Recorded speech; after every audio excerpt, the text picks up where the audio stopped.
This video in honor of College Football 25 dropping in literally any day, any minute, any hour, any second. I wanted to drop a video that explains how you can go about getting better at offense in College Football 25, and something that I think is really important in terms of just being able to limit your mistakes, because college football 25 is a wide open game. It's going to be a super, from what we're seeing in terms of all these gameplays, this is civil playing in the dynasty, I think, mode or something. What we've been seeing in all these gameplays today is we've been seeing a lot of wide open gameplay, a lot of big plays on the offensive side of the ball. And really it comes down to you're going to be basically trying to get maybe 1-2 stops. That's probably the most. And so I wanted to talk about, just passing in general, and really what makes a great passer, and what you can do to be good at passing the ball, because I do think passing is going to be the way to go. So the option game does look kind of fun. I will say, from just what we're seeing and kind of what I'm anticipating, I do think there's going to be quite a bit of counters to the option game. There's going to be quite a bit of counters to the run game. I think it is ultimately going to be a little bit more of a pass-based game. Now, that being said, the thing that's important to discuss when we talk about passing is spacing, pocket presence, pre and post snap reads, and systematic approach.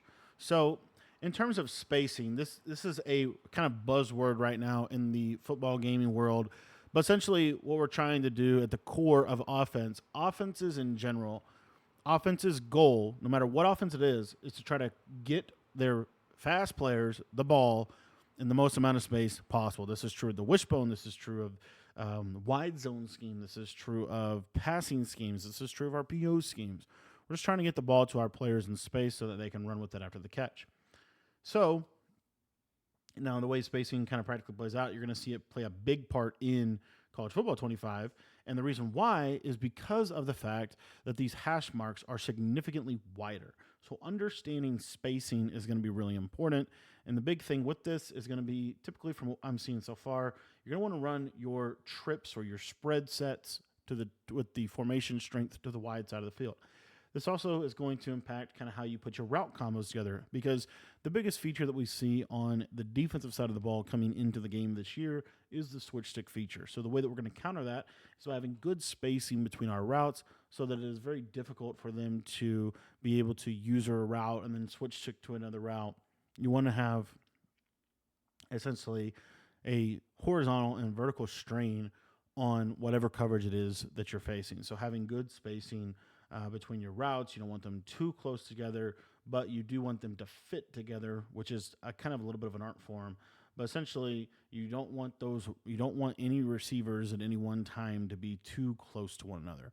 And that can be from just an alignment perspective, that could be from where the routes are attacking perspective, and it could also be just a simple hash mark perspective. So spacing is really, really important.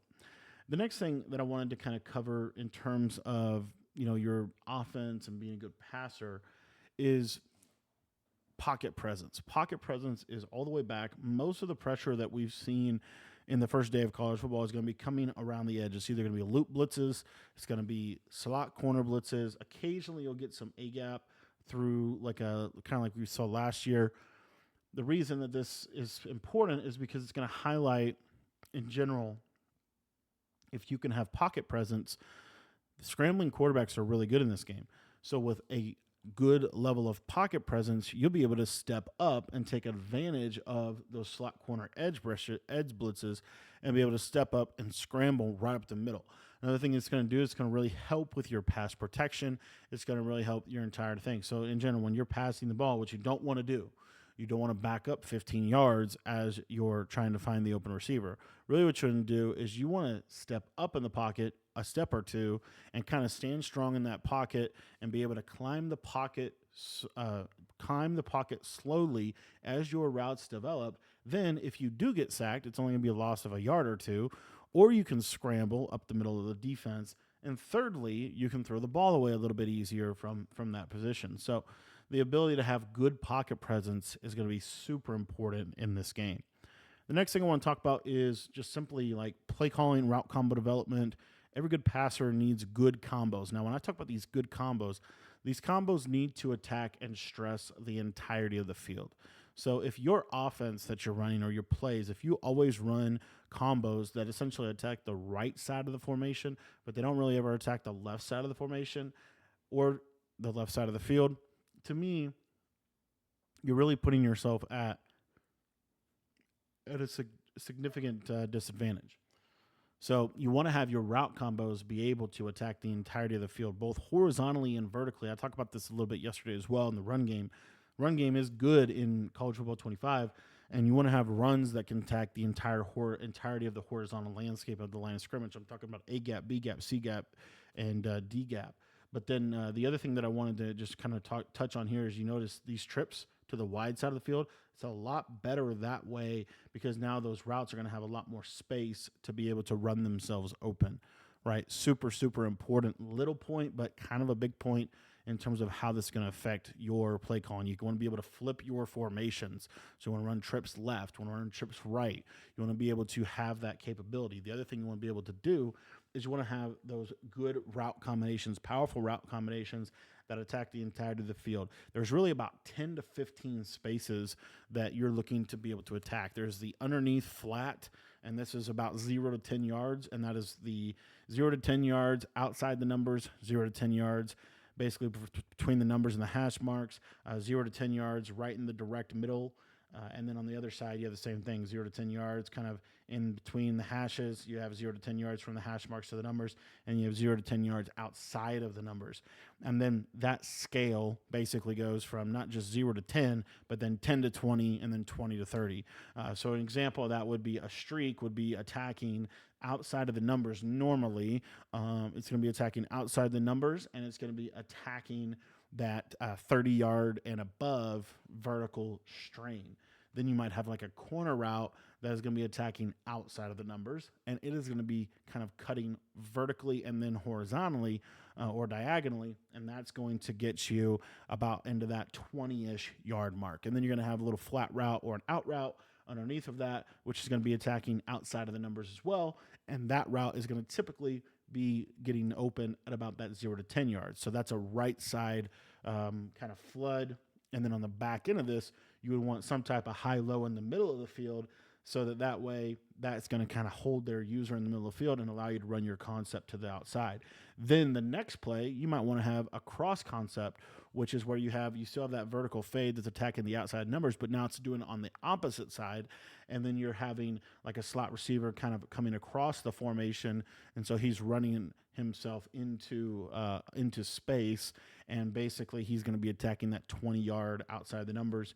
And then the underneath little out route is about 5-10 yards underneath the numbers in that regard as well. So now you have like a flood concept that's attacking the strong side, and then you have a cross concept that's attacking the weak side, and then you kind of go from there, building things such as seam concepts, which are really going to be creating high lows in the seam area of the field, which is that area between the numbers and the hash marks on both sides. And then maybe you have a shallow concept, which really, if you look at a shallow concept at the core, it's really kind of attacking that super midpoint area of the field and putting a lot of strain on the user. So having good plays, not having too many plays, right? Bruce Lee said, I fear the man, not the man that has practiced 1,000 kicks one time, but I fear the man that has practiced one kick 1,000 times. You want to be committed to simplifying your playbook, being intentional and systematic with your play calling, and maximizing your execution, which leads me to reading the defense. On every play that you're going to run, there's going to be essentially a read, right? Just like in the read option where you're kind of keen on that defensive end and you're saying, if the defensive end stands up, then I'm going to hand the ball to the running back. If the defensive end crashes down on the running back, then I'm going to roll out with my quarterback. That you want to take that same type of approach into your passing plays. So what this practically means is on every concept that you're running, your main primary concept typically is going to be some type of a high-low strain on a specific either defender or a specific space on the field. The reason that this is important is because from a quarterback's perspective, you want to then essentially, you don't want to stare down receivers but you want to maximize kind of that time you have to be able to read that high low strain, right? You don't want to just be looking and trying, like what I don't like to do, and a lot of people don't like, a lot of people do this, but I don't like to do this anymore. A lot of people like to look at the defense and like say, you know, okay, the ball snapped. What do the safeties do? I don't like to do that. What I like to do is I like to say, okay, what's my concept, and then how am I going to read this play in a progressional way that is not necessarily going to be staring down receivers, but it's going to be identifying where that defender is that we're putting in conflict. Who's the conflict defender? Who's the read key in your passing concept? And we're going to be doing some more teaching here on the channel about this and kind of diving a little more deep into this and doing this in our ebooks as well. But what we're trying to do is say, who is the conflict player? And if you can figure that out, you are going to make yourself significantly faster at reading post-snap, pre-snap, post-snap. There are going to be a little bit more pre-snap tells because baseline is basically taken away, but a lot of those pre-snap tells are really not going to, you're not going to get as much of a pre-snap tell. It's just going to change how blitzing works, in my opinion, very, very much so. Another thing you're seeing is that, cloud flat zones, they're really not that effective. So anyways, those are some of my big tips for creating bad or creating a great offense. And the other thing I do want to say before we go is you want to eliminate bad plays. So what I mean when I say eliminating bad plays, I'm talking about instead of throwing the ball away, taking a 10 to 15 yard sack. I'm talking about calling a route combination that you've never practiced before and just going into a game that you care about winning and calling that route combination, right? Those are types of things. Or I really want to emphasize, you want your offense to be as systematic as possible. The air raid is famous for saying if you want to add any play to the air raid offense, you have to first start by removing one of the plays that is already in the air raid offense. Because it does come down to a simple playbook that can be executed against everything. And the real thing, the real secret sauce to the air raid, and in my opinion, to almost every offense, is not necessarily how pretty it looks when you draw it up, but it's really how repeatable is it? How repeatable is it? How repeatable is the success rate? How repeatable is the execution? Are you able to do this consistently against defense after defense after defense? And the way you do that is through having a simple playbook that can attack the entirety of the field and spending a significant amount of time getting repetition and starting to understand how to isolate defenders within your post-snap reads. Thanks for watching the video. If you want to check out any of my college football 25 offensive and defensive ebooks, you can sign up for our school.com, communityschool.com/Cody Ballard.